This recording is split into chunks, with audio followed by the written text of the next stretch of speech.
Hello students, हम लोग question number 4 solve कर रहे थे। क्वेश्चन नंबर 4 में क्या है, A college awarded 38 medals in football, 15 in basketball and 20 in cricket. If these medals went to a total of 58 men and only 3 men got medals in all the 3 sports, how many received medal in exactly 2 of the 3 sports? ठीक है, ये NCERT का question है। इस question में क्या बोल रहा है कि एक कॉलेज है जो 38 मेडल्स अवार्ड कर रहा है, किसमें? फुटबॉल में, और 15 दे रहा बास्केटबॉल में एंड 20 इन क्रिकेट, और 20 मेडल्स किसमें दे रहा है? क्रिकेट में। और फिर यहाँ क्या बोल रहा है, if these medals went to a total of 58 men. ये जो मेडल्स है ना, जो बास्केटबॉल में, फुटबॉल में और क्रिकेट में ये जो मेडल्स दिए जा रहे हैं, ये टोटल कितने मेडल्स दिए जा रहे हैं? 58। And only 3 men got medals in all the 3 sports. और सिर्फ 3 ऐसे मेन हैं जिन्हें फुटबॉल में भी मेडल मिला है, क्रिकेट में भी मेडल मिला और बास्केटबॉल में भी मेडल मिला है। How many receive medal in exactly 2 of the 3 sports? तो क्वेश्चन में क्या बोल रहा है कि बताओ ऐसे कितने पर्सन्स हैं जो जिनको सिर्फ 2 स्पोर्ट्स में मेडल्स मिला है। ठीक है, अगर मैंने यहाँ पे ध्यान से देखो, अगर मैंने क्या बोला कि 38 मेडल्स फुटबॉल में मिला है, तो इसका क्या मतलब है कि फुटबॉल में जो नंबर ऑफ मेडल्स है वो 38 दिए गए हैं। तो मान लो कि कोई पर्सन है राम को फुटबॉल में मेडल मिला है, तो राम को फुटबॉल में भी मेडल मिल सकता है। ऐसा भी हो सकता है कि उसे बास्केटबॉल में मेडल मिल जाए, यह भी पॉसिबल हो सकता है कि उसे क्रिकेट में भी मेडल मिल जाए। ठीक है, तो एक पर्सन को मोर देन 1 मेडल भी पॉसिबल है। ऐसा भी हो सकता है कि कोई एक इसमें ऐसा पर्सन हो जिसे फुटबॉल में भी मेडल मिल रहा हो, क्रिकेट में भी मेडल मिल रहा हो और बास्केटबॉल में भी मेडल मिल रहा हो, ये भी पॉसिबल है। तो क्वेश्चन में क्या बोल रहा है कि बताओ ऐसे कितने पर्सन हैं जिनको एग्जैक्टली 2 स्पोर्ट्स में, 3 स्पोर्ट्स में से 2 स्पोर्ट्स में मेडल मिल रहा है, वो नंबर ऑफ पर्सन काउंट करके बताओ। तो हमने क्या किया, सबसे पहले हमने एक सेट बनाया एफ सेट को क्या बोला? Set of medals awarded in football. ठीक है, जितने मेडल्स फुटबॉल में दिए गए उसको हमने कैपिटल एफ सेट से डिनोट किया। फिर एक हमने बी सेट बनाया। बी सेट में हमने क्या बोला? Set of medals awarded in basketball. एक सी सेट हमने बनाया, इसमें हमने क्या बोला? Set of medals awarded in cricket. तो number of elements in set F, ये क्या हो जाएगा? 38। Number of elements in set B, ये क्या हो जाएगा? 15। And number of element in set सी, ये क्या हो जाएगा? 20। ये तो गिवन है, क्वेश्चन में ही गिवन है हमारे पास। इसके बाद क्या है कि अब ये बताओ, number of element in F union B union C, ये क्या हो जाएगा? 58। क्यों 58? बिकॉज यहां बोल रहा है ना कि if these medals went to a total of 58 men. ये जो मेडल्स है ना बास्केटबॉल, क्रिकेट और फुटबॉल में, ये टोटल 58 मेन को दिया जा रहा है। तो अगर तुम ऐसे सोचो कि फुटबॉल में जितने मेडल्स मिले हैं उनको काउंट करो, मतलब जितने पर्सन्स को फुटबॉल में मेडल मिले हैं, जितने पर्सन्स को बास्केटबॉल में मेडल मिले हैं, जितने पर्सन्स को क्रिकेट में मेडल मिले हैं, इन तीनों पर्सन्स के सेट का अगर तुम यूनियन ले लोगे तो क्या मिल जाएगा तुम्हें? 58। ठीक है। हाँ, अब इसमें ऐसा हो सकता है कि मान लो कोई पर्सन एक्स है, उस एक्स पर्सन को फुटबॉल बास्केटबॉल में भी मेडल मिला हो, फुटबॉल में भी मेडल मिला हो, बास्केटबॉल में मेडल मिला हो। कोई पर्सन वाई है, उसे फुटबॉल, क्रिकेट और बास्केटबॉल तीनों में मेडल मिला हो, ये भी पॉसिबिलिटी हो सकती है। तो हमारे पास क्या हो गया? F union B union C क्या हो गया? 58। और क्या हो गया? F intersection B intersection C, ये क्या हो गया? 3।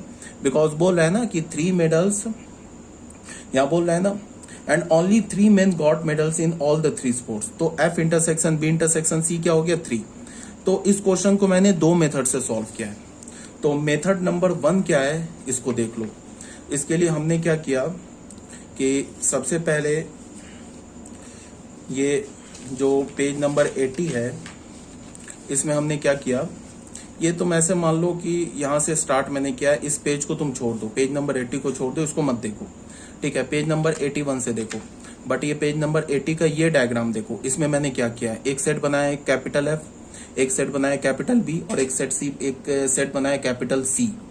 ठीक है, अब ये जो ए है ना, स्मॉल ए, ये स्मॉल ए किस रीजन को रिप्रेजेंट कर रहा है? ये स्मॉल ए ओनली एफ को रिप्रेजेंट कर रहा है। ओनली एफ का मतलब क्या हुआ कि ये स्मॉल ए जो है ना, इस रीजन को रिप्रेजेंट कर रहा है। इस रीजन में जो भी पर्सन आएगा उसे सिर्फ फुटबॉल में क्रिकेट ये मेडल्स मिला होगा, और इस रीजन में जो भी पर्सन आएगा उसे सिर्फ बास्केटबॉल में मेडल मिला होगा, और इस रीजन में जो पर्सन आएगा उसे किस में मिला होगा? सिर्फ क्रिकेट में मेडल मिला होगा।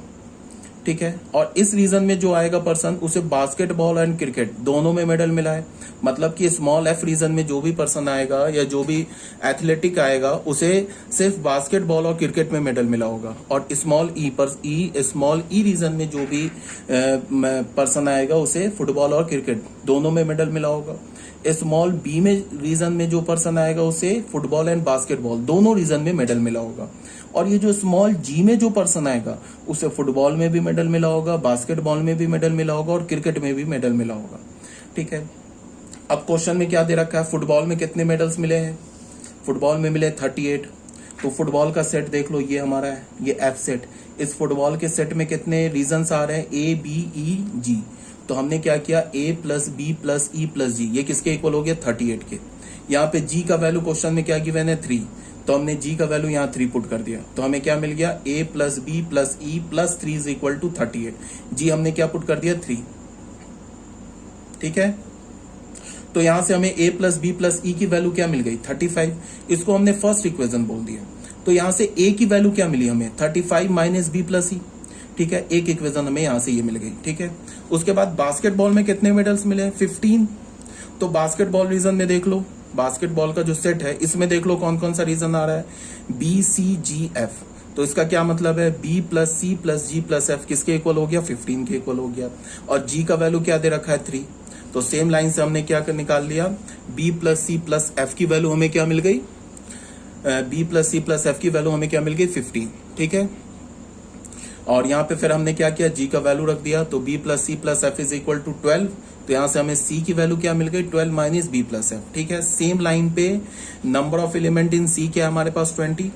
तो यहाँ से हमें क्या मिल गया? E plus F plus D is equal to 17। तो डी की वैल्यू हमें क्या मिल गई? 17 माइनस ई प्लस एफ। कोई प्रॉब्लम नहीं अभी तक। और क्वेश्चन में क्या गिवन है? क्वेश्चन में देख लो, F union B union C, ये 58 गिवन है। क्वेश्चन में है ना गिवन कि total number of medals awarded is 58। तो टोटल नंबर ऑफ मेडल्स हमें कैसे मिलेगा? जब हम फुटबॉल के सेट का यूनियन, बास्केटबॉल के सेट का यूनियन, या फिर तुम ऐसे बोल लो फुटबॉल, बास्केटबॉल और क्रिकेट, इन तीनों सेट का यूनियन ले लें। फुटबॉल हमने कैपिटल एफ सेट क्या माना है? कैपिटल एफ सेट में हमने वो पर्सन को रखा है जिन्हें फुटबॉल में मेडल मिला है।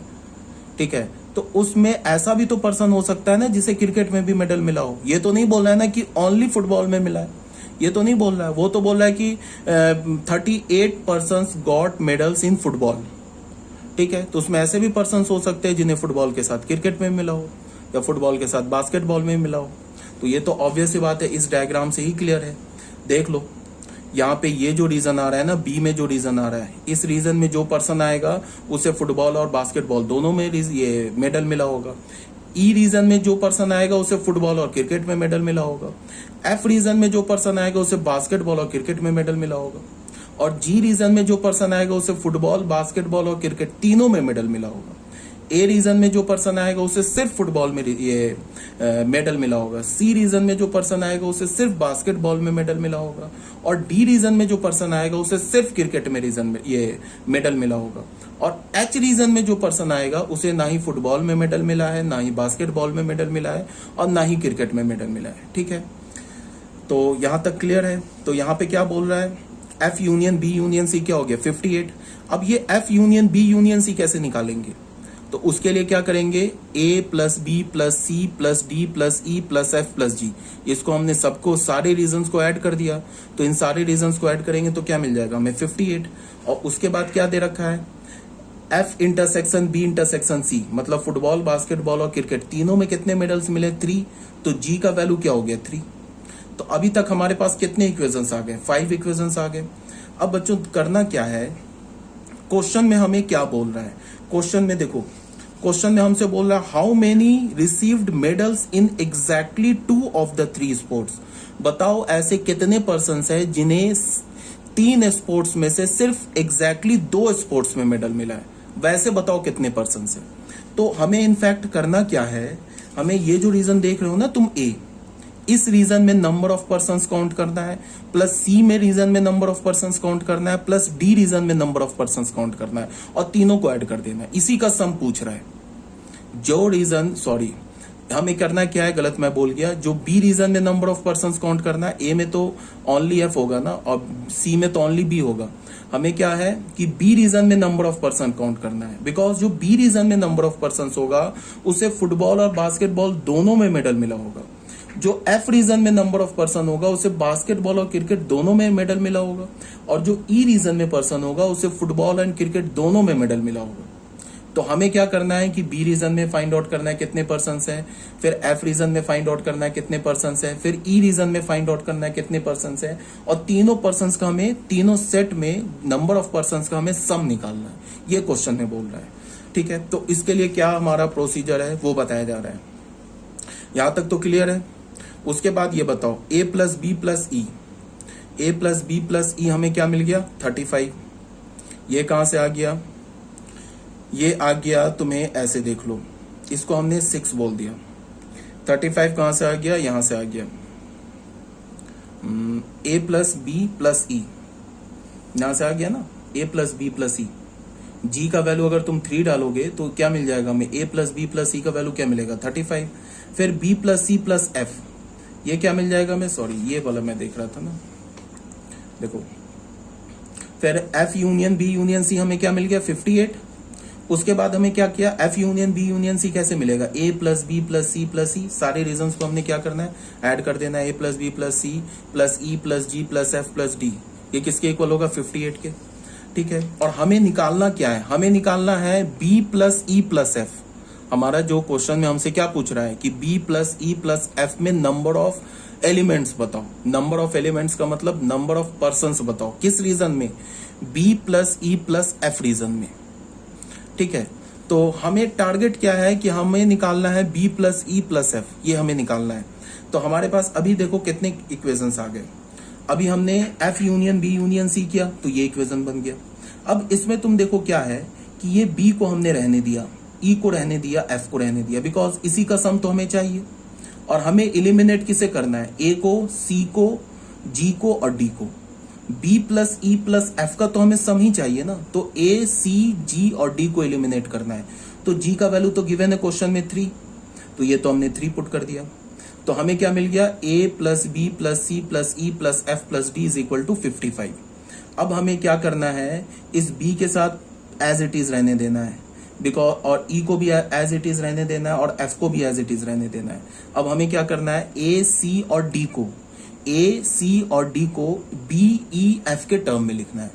तो बहुत आसान है, देख लो यहां से ए किसके इक्वल लिखा है 35 माइनस बी प्लस ई। तो ए के जगह हमने क्या पुट कर दिया 35 माइनस,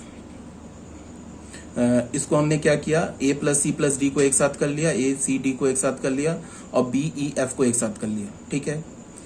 तो b plus E plus F क्या हो गया 55 माइनस ए प्लस सी प्लस डी। तो अब हमने a का वैल्यू डाला, कहां से, यहां से डाला। देखो a आ गया ना b और e के टर्म में, तो ये डाल दिया हमने a का वैल्यू। फिर उसके बाद c का वैल्यू यहां से डाला, ठीक है। उसके बाद फिर हमने d का वैल्यू कहां से डाला, यहां से डाला, तो ये डाल दिया। अब उसके बाद देख लो यहाँ ये जो इक्वेशन आ गया ना हमारा, ये इक्वेशन कंप्लीटली किसके टर्म में आ गया, बी ई एफ के।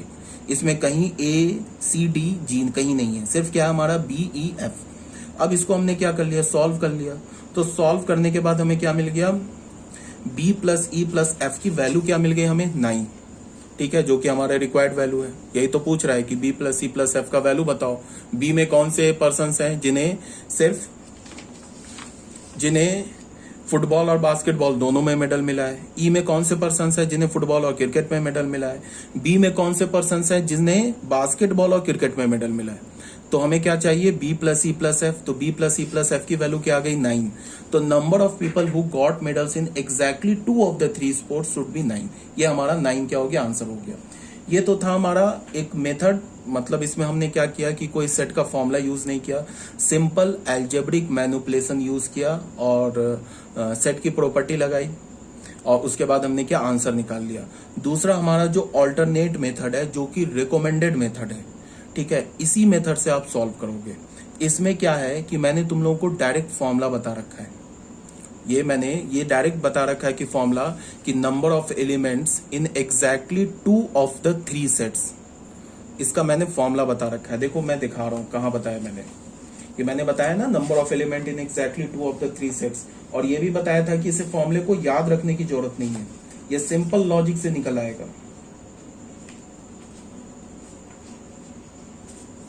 देखो ये जो फॉर्मूला बताया था ना इस पीडीएफ में, देखो number of elements belonging to exactly two of the three sets, fourth region, fifth region और सिक्स रीजन का यूनियन। तो हमारे पास ये फॉर्मूला आ गया था। अब ये तुम फॉर्मूला याद रखने की जरूरत नहीं है, ये सिंपल लॉजिक से फॉर्मूला आ जाएगा। कैसे वो देखो, देन एंड देयर मैंने बोला था ना कि आप फॉर्मूला डिराइव कर सकते हो।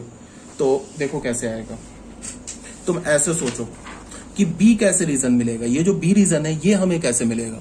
इसके लिए क्या करेंगे कि इस बी रीजन को निकालने के लिए हम एफ इंटरसेक्शन बी के नंबर ऑफ एलिमेंट में से क्या सब्ट्रैक्ट कर देंगे, F intersection B intersection C. ये सिंपल है, तो बी रीजन आ गया। ई रीजन निकालने के लिए हमें क्या करना होगा, ये क्या आ गया हमारा, number of elements in B, set B. ये जो बी है ना जिसमें एग्जैक्टली फुटबॉल और बास्केटबॉल में जो नंबर ऑफ मेडल्स मिले वो आ गया हमारे पास। उसके बाद हमें क्या करना है, ई रीजन निकालना है। तो ई रीजन कैसे निकालेंगे, number of element in F intersection C, F intersection C में से क्या सब्ट्रैक्ट कर देंगे, एफ इंटरसेक्शन सी में से F intersection B intersection C को सब्ट्रैक्ट कर देंगे। तो ये क्या मिल गया हमें, ई मिल गया। ये क्या मिल गया, बी मिल गया प्लस। अब ये एफ रीजन कैसे निकालेंगे, number of element in B intersection C में से क्या सब्ट्रैक्ट कर देंगे, number of element in F intersection B intersection C. इसमें कहीं कोई फॉर्मूला याद करने की जरूरत नहीं है। तो यहां से देख लो फॉर्मूला हमारे पास क्या हो गया, एक ये आ गया, एक ये आ गया, एक ये आ गया। तो इसको हम क्या बोलेंगे, number of element in F intersection B plus number of element in F intersection C plus number of element in B intersection C minus 3 times number of element in F intersection B intersection C. इसी का हमें sum चाहिए ना, यही तो है number of element in exactly two of the three sports, इसी का हमें सम चाहिए। अब उसके लिए भी देख लो, इसका वैल्यू तो गिवन है 3, तो हमें क्या मिल गया, ये N F intersection B plus N F intersection C plus N B intersection C minus 9, ये मिल गया। इसका मतलब हमें क्या है कि इन तीनों का सम हमें चाहिए। अब इन तीनों का सम कैसे निकलेगा वो बता रहा हूं, ये मैं ऑल्टरनेट मेथड बता रहा हूं। अब इस तीनों का सम कैसे निकलेगा उसके लिए मैंने क्या किया कि ये तुम देखो, हमारे पास क्या गिवन है, हमारे पास F union B union C भी गिवन है ना 58, F union B union C. ये तो मैंने बोल रखा है कि फॉर्मूला रट जाना है, A union B union C का फॉर्मूला बोला है ना रटना है। तो इसका फॉर्मूला क्या हो जाएगा, number of element in F plus number of element in B plus number of element in C minus number of element in F intersection B minus number of element in B intersection C minus number of element in F intersection C plus number of element in F intersection B intersection C. ये तो formula रट जाना है। अब देख लो इसका value क्या given है 58, number of element in F का वैल्यू क्या गिवन है 38, number of element in B क्या गिवन है 15, number of element in C क्या गिवन है 20। यहां से ना मैंने माइनस कॉमन निकाल लिया तो ये प्लस में आ गया, ये क्या है 3, तो ये 3 मिल गया। तो इसका सम बच्चे मिल गया ना, इसका सम मिल गया ना, यही तो हमारा सम चाहिए। तो इसका सम हमने क्या मिल गया 18 मिल गया, इसका सम हमें क्या मिल गया 18। तो अब तुम देख लो, यहाँ पे देख लो number of element who got medals in exactly 2 of the 3 sports, ये क्या है number of element in F intersection B, अभी हमने ड्राइव किया है ना, देख लो ये क्या है ना, इसमें देख लो इसका वैल्यू अभी क्या हमने कैलकुलेट किया 18 और ये -9 तो 9 आ गया आंसर। ठीक है, यहां देख लो इसका वैल्यू अभी हमने क्या कैलकुलेट किया, यहां से देख लो ये 18 कैलकुलेट किया ना, इसको हमने फर्स्ट इक्वेशन बोल दिया। अब number of people who got medals in exactly 2 of the 3 sports, इसका वैल्यू इस 3 का सम रख दिया 18 -3, इसका वैल्यू क्या है 3, तो 18 - 9 इज 9, ये 9 आ गया आंसर। तो ये बच्चे हमारा रिकमेंडेड मेथड है, ऑल्टरनेट मेथड। ठीक है, अब मैंने ऑलरेडी बता रखा है कि हमें फॉर्मूला एक भी याद नहीं रखना है, बिना फॉर्मूला याद सिर्फ 2 फॉर्मूला याद रखना है। Number of elements in a set में सिर्फ हमें 2 फॉर्मूलाज याद रखने हैं। पहला फॉर्मूला क्या याद रखना हमें, number of element in A union B, और दूसरा फॉर्मूला क्या याद रखना है, number of element in A union B union C. इस 2 फॉर्मूले से तुम सारे फॉर्मुलाज डिराइव कर सकते हो। अगर तुम्हें सेट का लॉजिक क्लियर है ना, तो सिर्फ अगर ये 2 फॉर्मूला तुम्हें याद है तो बाकी सारे फॉर्मूला याद है तुम्हें। ठीक है, तो ये हमारा हो गया क्वेश्चन नंबर 4। अब बच्चों आ जाओ क्वेश्चन नंबर 5 में। क्वेश्चन नंबर 5 में क्या है कि out of 100 students 15 passed in English, total कितने स्टूडेंट्स है? 100 स्टूडेंट्स है। तो इसका मतलब क्या है? यूनिवर्सल सेट में कितने स्टूडेंट्स है? 100। 15 जो है ना वो इंग्लिश में पास कर गए। 12 पास इन मैथमेटिक्स, 12 स्टूडेंट मैथमेटिक्स में पास कर गए। 8 इन साइंस, 8 स्टूडेंट साइंस में पास कर गए। 6 स्टूडेंट इंग्लिश एंड मैथमेटिक्स में पास हो गए। 7 स्टूडेंट मैथमेटिक्स और साइंस में पास हो गए। 4 स्टूडेंट इंग्लिश एंड साइंस में पास हो गए। And 4 in all the 3 passed. मतलब क्या कि जो 4 स्टूडेंट है वो मैथमेटिक्स में भी पास हो गए, इंग्लिश में भी पास हो गए, साइंस में भी पास हो गए। 3 ही सब्जेक्ट की बात चल रही है ना, इंग्लिश, मैथमेटिक्स एंड साइंस। तो 4 स्टूडेंट तीनों में पास हो गए। ये तो सिंपल वही क्वेश्चन है। इसमें क्या बोला है? Number of student passed in English and mathematics but not in science. अब तुम इसको सिंपल लॉजिक से देखो, हमारे पास कितने सेट अवेलेबल है? हमारे पास 3 सेट है ना। ध्यान से देखो, ये बिल्कुल एक लाइन का आंसर है। English, mathematics and science. हमने इंग्लिश के को ई सेट से रिप्रेजेंट किया, मैथ्स को एम सेट से रिप्रेजेंट किया, साइंस को एस सेट से रिप्रेजेंट किया। ये हो गया इंग्लिश, ये हो गया मैथमेटिक्स, ये हो गया साइंस। अब क्वेश्चन नंबर 1 में तुमसे क्या बोल रहा है? Number of student passed in English and mathematics but not in science. इसका क्या मतलब होगा कि वो इंग्लिश में पास होने चाहिए, मैथमेटिक्स में पास होने चाहिए, बट साइंस में नहीं पास होने चाहिए। इसका मतलब किस रीजन की बात हो रही है बच्चे? इस रीजन की पास बात हो रही है, सिर्फ इस रीजन की। देखो, यहां पे जो स्टूडेंट आएगा ना वो सिर्फ इंग्लिश में पास है। यहां पे जो रीजन स्टूडेंट आएगा वो सिर्फ मैथमेटिक्स में पास है। यहां पे जो स्टूडेंट आएगा वो सिर्फ साइंस में पास है। यहां पे जो स्टूडेंट आएगा वो इंग्लिश, मैथमेटिक्स और साइंस तीनों में फेल है। ठीक है। यहां पे जो स्टूडेंट आएगा ना वो इंग्लिश और मैथमेटिक्स में तो पास है बट साइंस में फेल है। यहां पे जो रीजन आएगा वो इंग्लिश और साइंस में जो पास है बट मैथमेटिक्स में फेल है। यहां पे जो भी एलिमेंट आएगा या जो भी स्टूडेंट आएगा वो मैथ्स और साइंस में तो पास है बट इंग्लिश में फेल है। और यहां पे जो स्टूडेंट आएगा वो इंग्लिश में भी पास है, मैथ्स में भी पास है और साइंस में भी पास है। और यहां पे जो आएगा इन सब में वो इंग्लिश में भी फेल है, मैथ्स में भी फेल है और साइंस में भी फेल है। समझ रहे हो इस बात को? अब आ जाओ क्वेश्चन में। क्या बोल रहा है? Number of student passed in English and mathematics but not in science. मतलब इस रीजन की बात हो रही है। अब इस रीजन को तो हम बड़े आसान से निकाल सकते हैं। ये बोल रहा है ना इंग्लिश में पास होना चाहिए, मैथमेटिक्स में भी पास होना चाहिए बट साइंस में फेल होना चाहिए। ऐसे ही मैंने बताया था ना, जिस रीजन को हम नहीं इंक्लूड करते उस पर कंप्लीमेंट लगा देते। अब ये रीजन क्या है? Number of element in E intersection M. इसमें से तुम्हें क्या करना है? नंबर ऑफ एलिमेंट किसे सब्ट्रैक्ट कर देना है? E intersection M intersection S को सब्ट्रैक्ट कर देना है। इस रीजन को सब्ट्रैक्ट कर देना है। तो इस रीजन में नंबर ऑफ एलिमेंट्स आ जाएंगे। ठीक है ना? तो वही हमने काम किया है। सबसे पहले हमने क्या किया? सबसे पहले हमने क्वेश्चन को लिखा, number of element in universal set कितने? 100। इंग्लिश में कितने? 15। मैथमेटिक्स में कितने? 12। साइंस में कितने? 8। इंग्लिश और मैथमेटिक्स दोनों में पास कितने किए हैं? 6। ये सब क्वेश्चन में गिवन है। मैथमेटिक्स और साइंस में कितने पास है? 7। इंग्लिश और साइंस में कितने पास है? 4। इंग्लिश, मैथ और साइंस तीनों में कितने पास है? ये भी 4 है।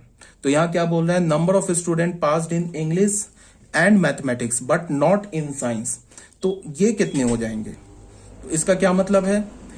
E intersection M intersection X complement बोल रहा है। कंप्लीमेंट को हम ऐसे बाहर से भी लिखते हैं। ठीक है। तो ये अभी क्या बोला? Number of element in E intersection M. देख लो, ई इंटरसेक्शन एम, इस रीजन में से इस रीजन को हटा दो, वही हमने किया है। तो क्या हो गया? 6 - 4 2 हो गया। अब number of student only pass in mathematics, जो सिर्फ मैथमेटिक्स में पास है। तो तुम बच्चे देखो, सिर्फ मैथमेटिक्स में जो पास है वो किस रीजन में आएंगे? इस रीजन में आएंगे ना। इस रीजन में जो भी स्टूडेंट होगा वो सिर्फ मैथ्स में पास है, इंग्लिश और साइंस में फेल है। तो हमें क्या करना है? इस रीजन में नंबर ऑफ एलिमेंट्स निकालना है। तो ये भी तुम लोगों को बता रखा है कि इस रीजन में नंबर ऑफ एलिमेंट्स कैसे निकालेंगे। पहले तुम क्या करो? Number of elements in mathematics निकाल लो।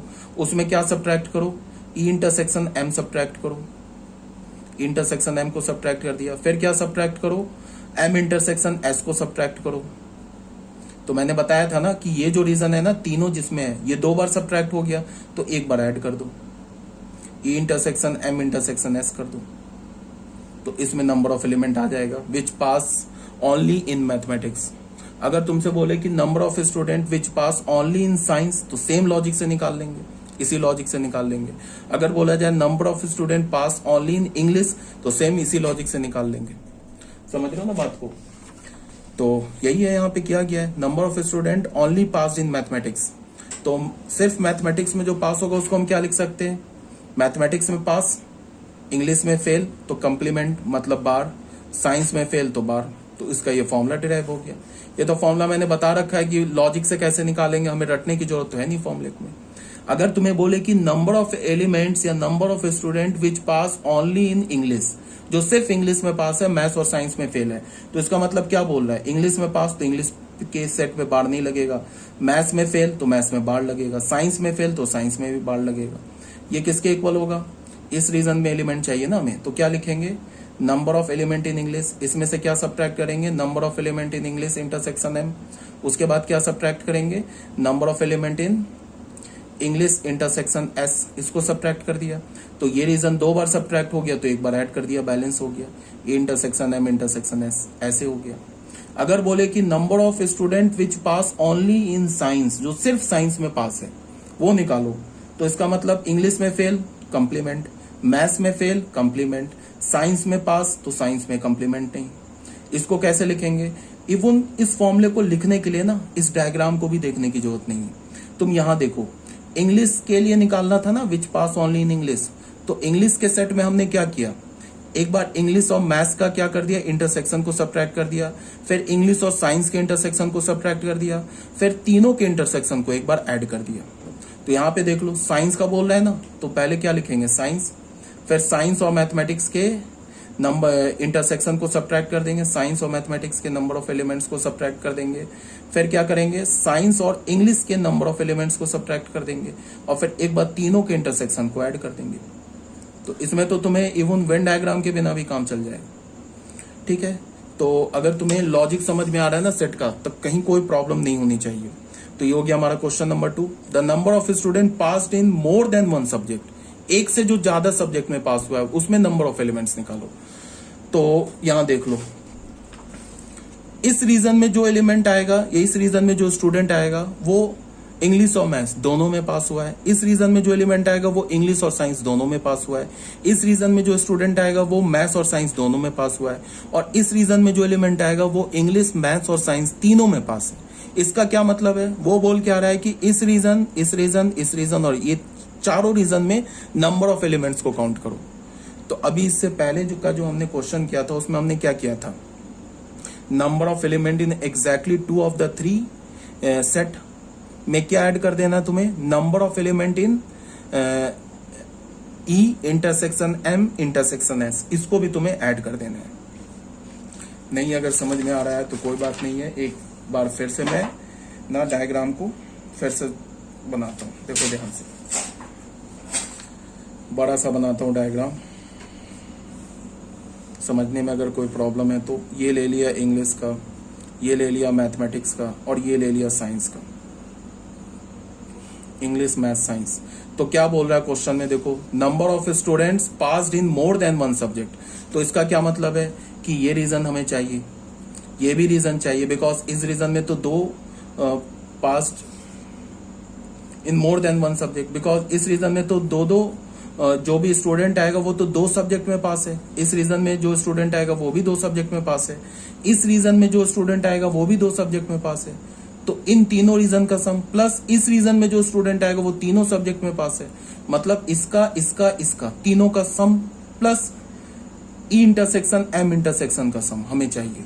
तो वो तो ऐसे ही हम लोग निकाल लेंगे। क्या बोल रहा है, ई और एम, इस रीजन को हम कैसे लिखेंगे, ई है इसमें एम है बट एस नहीं है, ये हो गया।